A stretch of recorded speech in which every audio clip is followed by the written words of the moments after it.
بسم اللہ الرحمن الرحیم۔ آج ہم سورۃ الفاتحہ کے بارے میں پڑھیں گے۔ سورۃ الفاتحہ، سورت اور فاتحہ یہ دو الفاظ سے مرکب ہے۔ سورت کے عربی میں 3 معنی آتے ہیں۔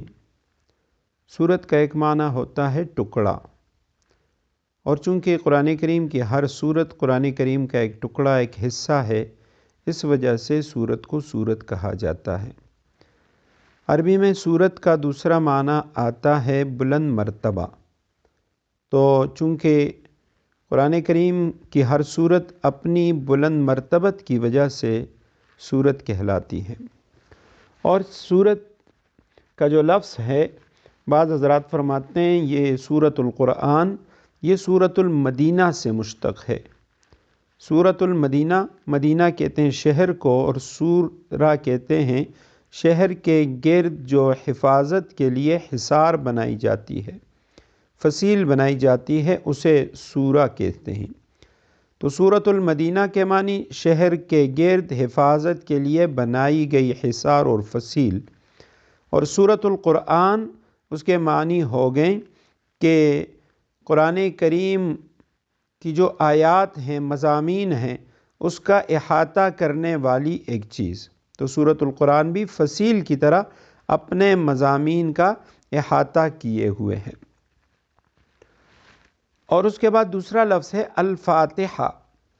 فاتح اردو میں ہم کہتے ہیں فاتح، فتح کرنے والا، شہروں کے شہر فتح کرنے والا، اور اصل اس کے معنی ہوتے ہیں کھولنے والا۔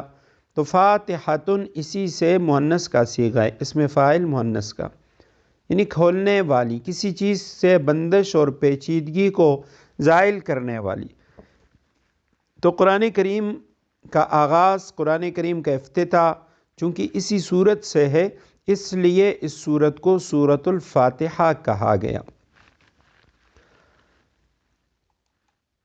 اور اس کے بعد یہ مکی سورت ہے، یعنی مطلب یہ ہے کہ یہ سورہ مبارکہ ہجرت سے پہلے نازل ہوئی ہے۔ اکثر علماء کرام کے نزدیک سورہ فاتحہ یہ مکی صورت ہے۔ مکی اور مدنی صورتوں میں بعض حضرات وہ یہ سمجھتے ہیں کہ جو صورت مکہ میں نازل ہوئی ہے وہ مکی ہے، جو مدینہ میں نازل ہوئی ہے وہ مدنی ہے، لیکن یہ تعریف درست نہیں ہے۔ صحیح تعریف یہ ہے کہ جو صورت ہجرت سے پہلے نازل ہوئی وہ مکی ہے، چاہے وہ مکہ میں نازل ہوئی یا مکہ سے باہر کسی علاقے میں نازل ہوئی۔ اور جو سورہ مبارکہ یا جو آیت مبارکہ وہ ہجرت کے بعد نازل ہوئی ہے وہ مدنی ہے، چاہے وہ فتح مکہ کے موقع پر مکہ کے اندر کیوں نازل نہیں ہوئی، لیکن چونکہ وہ ہجرت کے بعد نازل ہوئی ہے اس لیے اس آیت یا اس سورت کو مدنی آیت یا مدنی سورت کہا جائے گا۔ اکثر علماء کرام کے نزدیک سورہ فاتحہ مکہ مکرمہ میں نازل ہوئی۔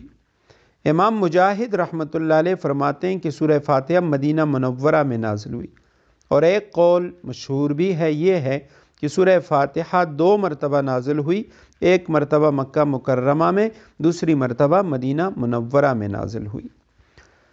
اس سورہ مبارکہ میں 1 رکوع ہے، 7 آیتیں ہیں، 27 کلمے ہیں، اس میں 27 الفاظ ہیں، اور 140 حروف ہیں۔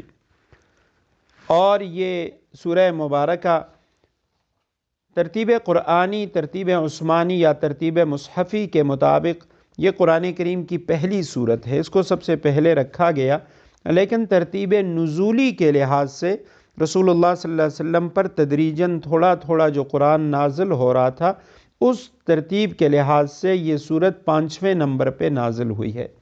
اس لیے قرآن کریم کے اندر اس کے ساتھ 1 اور 5 لکھا ہوتا ہے۔ 1 کا مطلب کہ یہ ترتیب جمعی کے لحاظ سے یہ پہلی سورت ہے، اور 5 کا مطلب ترتیب نزولی کے اعتبار سے یہ قرآن کریم کی 5ویں سورت ہے۔ اس سورہ مبارکہ کے بہت سارے نام حضرات مفسرین کرام نے لکھے ہیں۔ مشہور نام سورۃ الفاتحہ، قرآن کریم کی، قرآن پاک کی تلاوت اسی سے شروع کی جاتی ہے، اسی صورت سے قرآن پاک لکھنے کی ابتدا کی جاتی ہے، اس لیے اسے فاتحۃ الکتاب، کتاب کی ابتدا کرنے والی صورت کہتے ہیں۔ اس صورت کی ابتدا میں الحمدللہ ہے، اسی مناسبت سے اس کو سورۃ الحمد بھی کہا جاتا ہے، اللہ تعالیٰ کی تعریفوں والی صورت۔ اور اس سورہ مبارکہ کو ام القرآن اور ام الکتاب بھی کہا جاتا ہے۔ ام کے معنی ہوتے ہیں ماں، بنیاد، جڑ، تو ام القرآن قرآن کی بنیاد، ام الکتاب کتاب کی بنیاد۔ اور اس سورہ مبارکہ کا نام سبع المثانی بھی ہے، نماز کی ہر رکعت میں پڑھی جاتی ہے، یا 2 مرتبہ نازل ہوئی، اس وجہ سے اس کو سبع المثانی بھی کہا جاتا ہے۔ اور اس کا ایک نام قرآن عظیم بھی ہے، اس کا ایک نام شفا بھی ہے، سورۃ الشفا، سورۃ الشافیہ بھی اس کو کہتے ہیں۔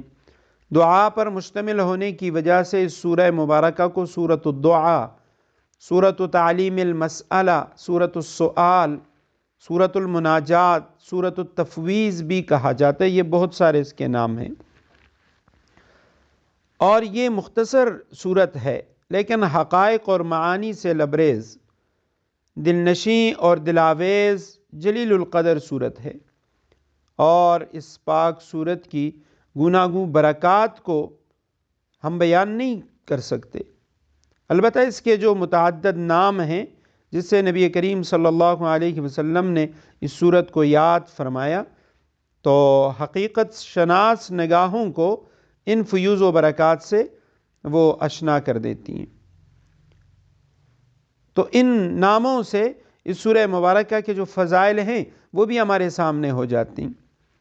بخاری شریف کے اندر فضائل قرآن باب فاتحۃ الکتاب میں حدیث ہے، 5006 نمبر حدیث ہے، رسول اللہ صلی اللہ علیہ وسلم نے فرمایا، حضرت ابو سعید ابن معلی رضی اللہ تعالیٰ عنہ کی روایت ہے، تو فرماتے ہیں لمبی روایت ہے، آخری ٹکڑا اس کا یہ ہے، رسول اللہ صلی اللہ علیہ وسلم نے فرمایا، تمہیں تمہارے مسجد سے نکلنے سے پہلے قرآن کی سب سے عظیم صورت نہ سکھاؤں؟ پھر آپ صلی اللہ علیہ وسلم نے میرا ہاتھ پکڑ لیا، اور جب ہم نے نکلنے کا ارادہ کیا تو میں نے عرض کیا، یا رسول اللہ، آپ نے فرمایا تھا میں ضرور تمہیں قرآن مجید کی سب سے عظمت والی صورت سکھاؤں گا۔ آپ صلی اللہ علیہ وسلم نے ارشاد فرمایا، وہ صورت الحمدللہ رب العالمین ہے، یہی سبع مثانی اور قرآن عظیم ہے۔ عبداللہ ابن عباس رضی اللہ تعالیٰ عنہ کی روایت ہے، فرمایا کہ ایک فرشتہ آسمان سے نازل ہوا اور اس نے سید المرسلین صلی اللہ علیہ وسلم کی بارگاہ میں سلام پیش کر کے عرض کی، یا رسول اللہ، آپ کو ان 2 نوروں کی بشارت ہو جو آپ کے علاوہ اور کسی نبی کو عطا نہیں کیے گئے، اور وہ 2 نور یہ ہیں سورہ فاتحہ اور سورہ بقرہ۔ یہ مسلم شریف کی روایت ہے۔